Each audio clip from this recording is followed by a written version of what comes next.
Anda kembali di Breaking News, pemirsa. Zionis Israel tanpa henti terus melakukan gempuran di Lebanon Selatan.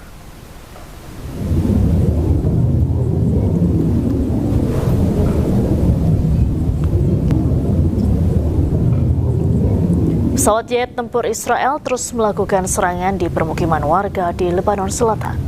Pada serangan ini, pesawat tempur Israel melontarkan senjata modern jenis baru, yaitu thermal. Bom thermal merupakan jenis senjata modern yang digunakan dalam bidang militer untuk menciptakan kebakaran dan kerusakan yang cukup hebat.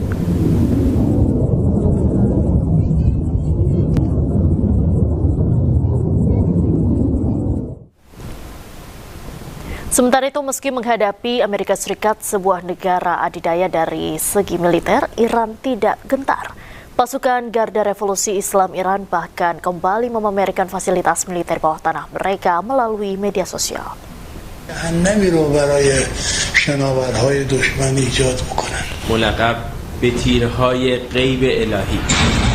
Pasukan Garda Revolusi Islam Iran kembali memamerkan fasilitas militer bawah tanahnya melalui media sosial. Iran menunjukkan bahwa meski digempur Amerika Serikat dan Israel, fasilitas militernya yang masih tegak berdiri. Video yang beredar di media sosial tersebut menunjukkan terowongan berisi rudal dan senjata lainnya. Terowongan ini dibangun khusus untuk meluncurkan rudal ke arah kapal induk Amerika di Teluk Persia.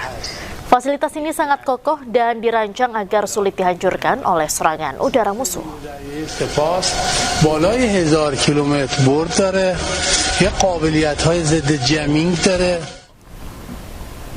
Pemirsa, hubungan Iran dan Amerika Serikat kembali memanas setelah Iran kembali memamerkan rudal baru. Selain itu, Iran memperingatkan jika Amerika terus menggempur, Iran tak segan untuk melakukan serangan besar.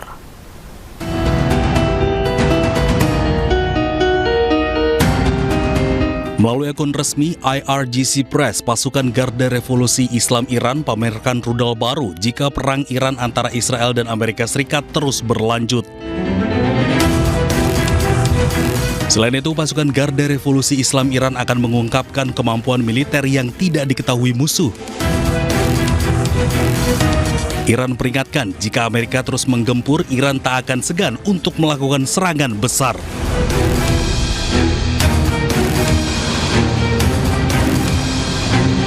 Sebelumnya, pasukan Garda Revolusi Islam Iran IRGC meluncurkan rudal ke pangkalan Amerika Serikat di Kuwait dan Bahrain.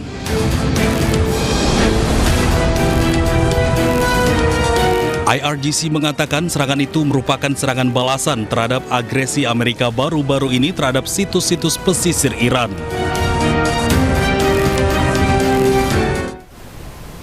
Iran mengklaim 70% serangan rudal balistiknya berhasil tembus pangkalan Amerika Serikat di Timur Tengah.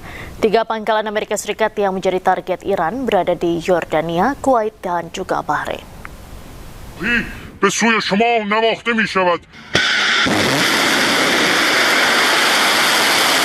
Pasukan Garda Revolusi Islam Iran mengatakan pada agensi Fars bahwa serangan rudal balistik Iran ke pangkalan Amerika Serikat di Timur Tengah mencapai target.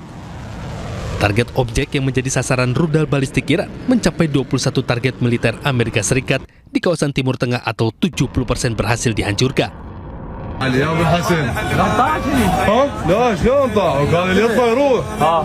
Serangan tersebut menargetkan 3 pangkalan Amerika Serikat di Timur Tengah, terdiri dari Yordania, Kuwait, dan pangkalan armada kelima Amerika Serikat di Bahrain.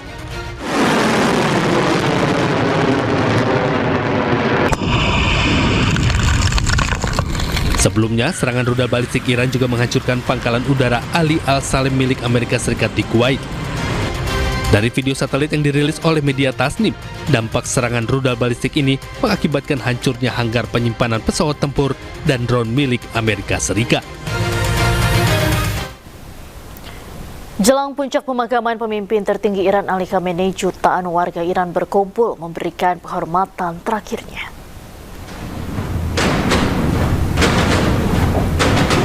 Ini merupakan pemakaman terbesar sepanjang sejarah Iran. Jutaan warga berkumpul di pusat kota Iran untuk mengantarkan jenazah Ali Khamenei. Sebelum dimakamkan, jasad Ali Khamenei disemayamkan di Grand Musala di Tehran dan terdapat prosesi kenegaraan dan upacara perpisahan. Jasad Ali Khamenei dijadwalkan akan dimakamkan di Kompleks Makam Suci Imam Reza di Kota Mashhad.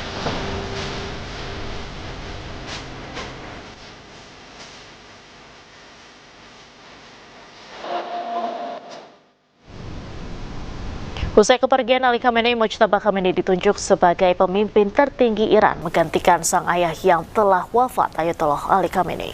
Penunjukan Mojtaba Khamenei menjadi sorotan karena untuk pertama kalinya sejak revolusi Iran, kepemimpinan Iran berpindah langsung dari ayah ke anak. Apa yang membuat Mojtaba dipilih oleh lembaga ulama Iran?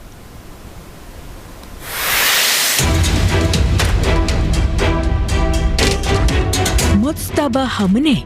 Nama ini akhirnya disahkan untuk menggantikan posisi ayahnya, pemimpin tertinggi Iran, Ayatollah Ali Khamenei, yang telah wafat pada 28 Februari 2026 lalu. Mojtaba merupakan anak kedua dari 6 bersaudara. Kakak pertamanya bernama Mostafa Khamenei. Mojtaba Khamenei lahir pada 8 September 1969 di kota Mashhad. Ia tumbuh dalam keluarga ulama yang punya peran penting dalam sejarah modern Iran. Mojtaba menempuh pendidikan agama di kota suci Qom, pusat Islam Syiah terbesar di negara tersebut.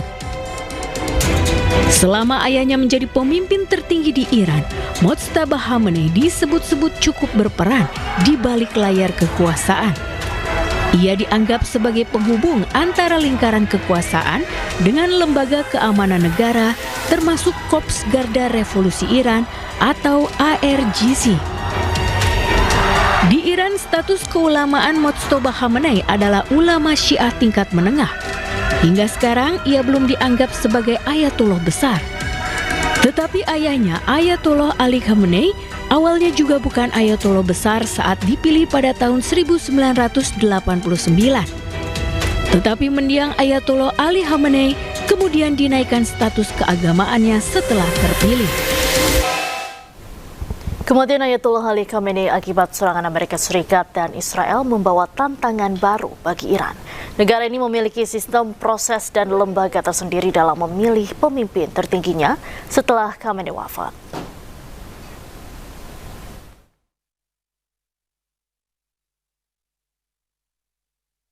Kematian Ayatollah Ali Khamenei membuat Iran harus segera menata ulang struktur politik negaranya dan memilih pemimpin tertingginya. Sistem pemilihan pemimpin tertinggi di Iran tidak melibatkan pemilu langsung oleh rakyat, melainkan melalui mekanisme khusus yang diatur berdasarkan Konstitusi Republik Islam Iran. Proses ini dirancang untuk memastikan pemimpin tertinggi memiliki legitimasi religius dan kemampuan politik. Pemimpin tertinggi Iran nantinya akan dipilih oleh Majelis Ahli, sebuah dewan yang terdiri dari 88 ulama senior. Anggota Majelis Ahli dipilih langsung oleh rakyat melalui pemilu setiap 8 tahun sekali. Namun kandidat yang maju sebagai anggota Majelis Ahli harus melalui proses penyaringan ketat oleh Guardian Council. Sementara untuk menjadi pemimpin tertinggi Iran haruslah memenuhi kualifikasi khusus, yakni memiliki keahlian mendalam dalam hukum Islam Syiah, termasuk fikih dan syariat. Berintegritas tinggi dan berkepribadian kokoh, serta kompeten dalam aspek politik dan administrasi kenegaraan.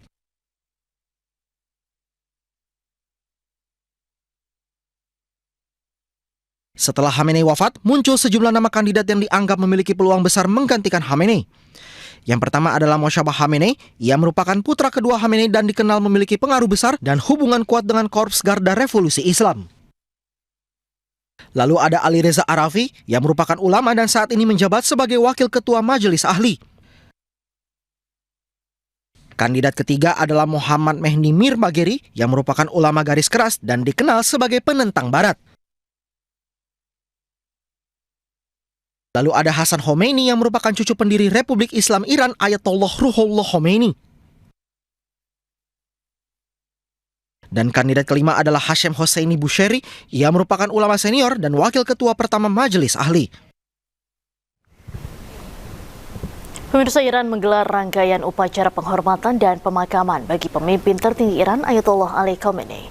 Sejumlah pemimpin negara dan delegasi dari puluhan negara mulai berdatangan ke Teheran untuk memberikan penghormatan terakhir.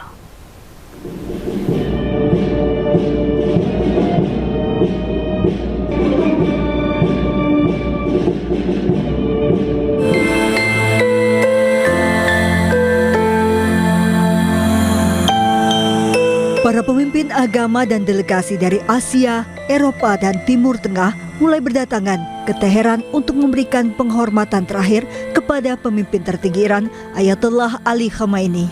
Terlihat kedatangan delegasi dari Rusia, China, India, Turki, Irak, Bosnia dan Herzegovina, Hungaria hingga Bangladesh menjelang dimulainya rangkaian upacara penghormatan. Nampak pula Menteri Luar Negeri Iran Abbas Araghchi serta Ketua Parlemen Iran Muhammad Bagher Ghalibaf turut memberikan penghormatan terakhir sambil menangis di depan peti Ali Khamenei.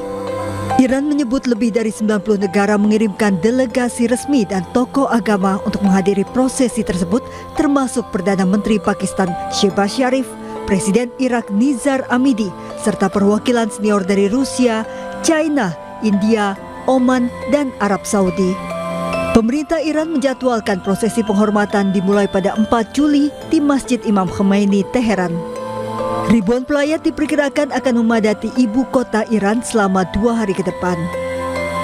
Pemerintah Iran juga telah menyiapkan sejumlah lokasi penampungan mulai dari masjid, stadion, taman, hingga kamp sementara untuk menampung pelayat yang datang dari berbagai wilayah.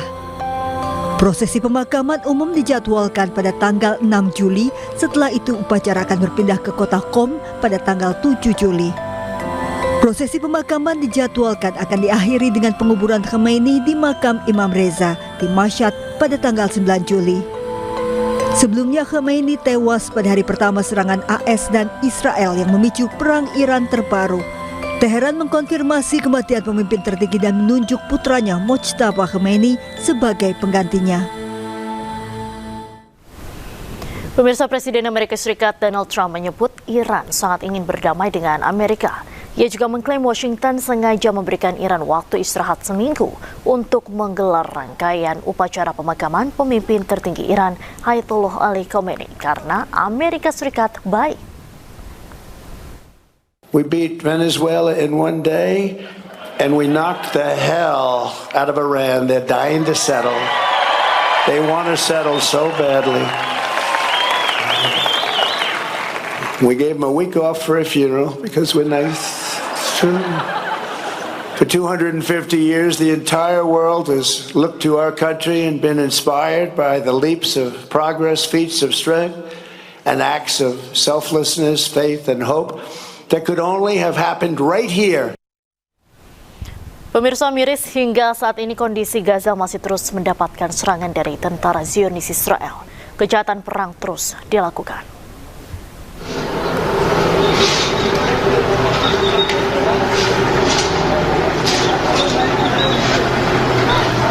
Sebuah bangunan permukiman warga diserang oleh tentara Israel.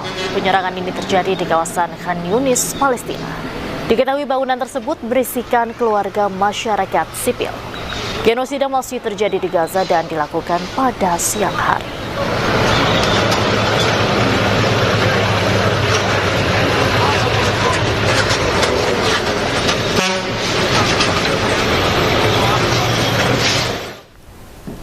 Pemirsa, PBB menyebut Israel sengaja menargetkan anak-anak Palestina yang mengakibatkan genosida, kejahatan kemanusiaan, serta kejahatan perang di jalur Gaza dan tepi barat.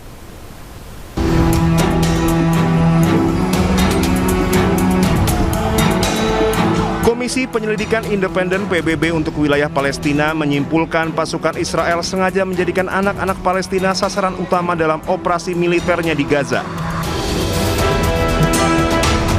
Penargetan terhadap anak-anak merupakan salah satu unsur penting yang menunjukkan adanya niat genosida.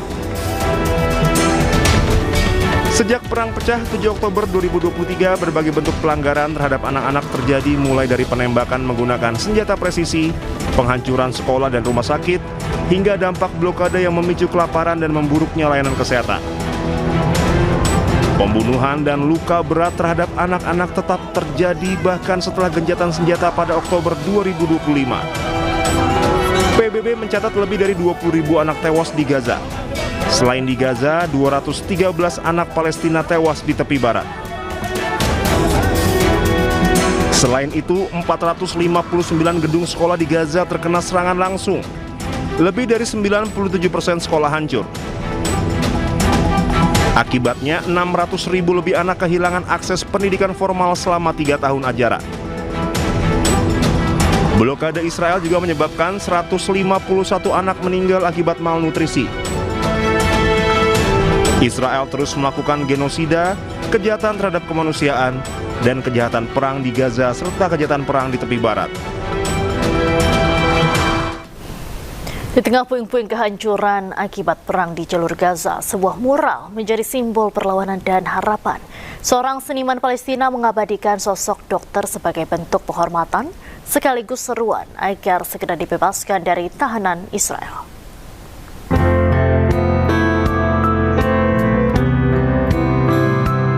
Seorang seniman Palestina di jalur Gaza melukis mural bergambar Direktur Rumah Sakit Kamal Adwan, Dr. Hossam Abu Safia, di dinding sebuah rumah yang hancur akibat perang.